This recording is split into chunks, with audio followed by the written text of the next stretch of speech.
निर्मला सीतारमन ने देशवासियों के लिए अपने बजट का पिटारा खोल दिया है और ऐसे में आम लोगों को जो है वो छूट मिली है। टैक्स की अगर हम बात करें तो टैक्स का जो स्लैब है उसको भी बढ़ाया गया है। ज़्यादा बातचीत करेंगे, लोगों का क्या कुछ इस पे कहना है, साथ ही दुकानदार जो है वो इसको कैसे देखते हैं, बजट का स्वागत करते हैं या नहीं। सर क्या नाम है आपका? राजेश जी, आपकी एक खाने पीने की दुकान है, बजट आज जो है वो आ चुका, निर्मला सीतारमन ने पेश कर दिया देश का, आपको कैसा लगा बजट? जो स्लैब 5 से 7 किया है वो तो बहुत बढ़िया किया है। बाकी महंगाई की बात तो ये है कि भाई हर आदमी चाहता है मेरी तनख्वाह बढ़े, मेरे रेट बढ़ जाएं, तो महंगाई तो बढ़ेगी, गवर्नमेंट कुछ नहीं कर सकती उसमें। चाह के अगर करेगी गवर्नमेंट फ्री देगी केजरीवाल जी की तरह, तो पाकिस्तान वाला और श्रीलंका वाला हाल होगा यहाँ पे देश के अंदर। अगर महंगाई रोक सकते हैं तो उसका यही है कि तनख्वाह सबसे पहले गवर्नमेंट सर्वेंट की रोकी जाए, उसको कंट्रोल किया जाए, 1 साल के लिए महंगाई रुक जाएगी। क्योंकि गवर्नमेंट सर्वेंट की तनख्वाह बढ़ती है तो महंगाई अपने आप बढ़ जाती है ऊपर, तो महंगाई तो गवर्नमेंट नहीं रोक सकती। अगर देखिए आपके खाने पीने का काम है, आप अपने काम के नज़रिए से देखेंगे तो इस बार का बजट आप लोगों के लिए कैसा है? बजट तो 2-3 साल से दिक्कत ही हो रही है हमें।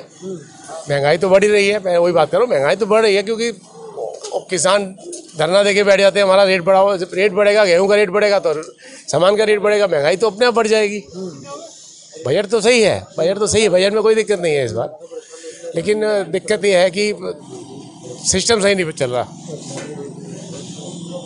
टैक्स स्लैब को कैसे देखते हैं आप? 7 लाख तक माफ़ कर दिया है, अगर कोई इनकम करता है 7 लाख तक तो उसको टैक्स नहीं भरना, वो बहुत बढ़िया हुआ है। लेकिन मेरा कहना है कि अगर जीएसटी को एक तरह से कर दिया जाए या 2 तरह कर दिया जाए, 1% और 4%, और ये इसमें 28%, 15%, ये सब ख़त्म कर देना चाहिए कि हर आदमी जीएसटी दे। अगर नॉर्मल होगी तो हर आदमी देगा। एक रिक्शे वाले से भी आप टैक्स लो, आप उसमें कोई दिक्कत नहीं है, देगा, उसको सहूलियत भी दो। लेकिन ये जो स्लैब ज़्यादा है इनका, इंडिया के अंदर बहुत ज़्यादा है जीएसटी का भी, तो उसकी वजह से लोग परेशान हो रहे हैं थोड़ा सा। अच्छा, जब बजट पेश हो रहा था क्या आप बजट देख रहे थे, निर्मला सीतारमन को देख रहे थे कि क्या जो व्यापारी हैं उनके लिए क्या चीज़ें लाएंगे? हाँ, मैं देख रहा था बैठा हुआ।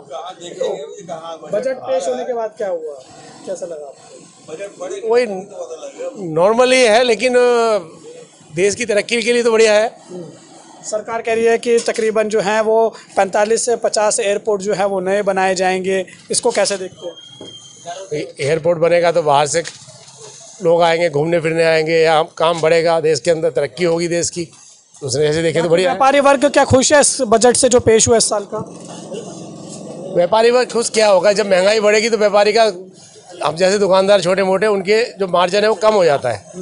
जैसे जैसे तनख्वाह बढ़ेगी हमारा मार्जिन, और यही हो रहा है 8-10 साल से, 8-10 साल नहीं 15 साल से, जब से छठी पे कमीशन आई है, जब से ये हो रहा है कि एकदम ये हुआ कि सरकारी कर्मचारी की तनख्वाह डबल हो गई।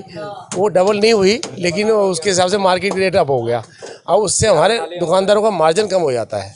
तो सीधे शब्दों में व्यापारी क्या कहेगा सरकार को, खुश है या नहीं है? व्यापारी ठीक है, दाल रोटी चल रही है, मतलब इतना ज़्यादा कुछ खास नहीं लगा। हाँ।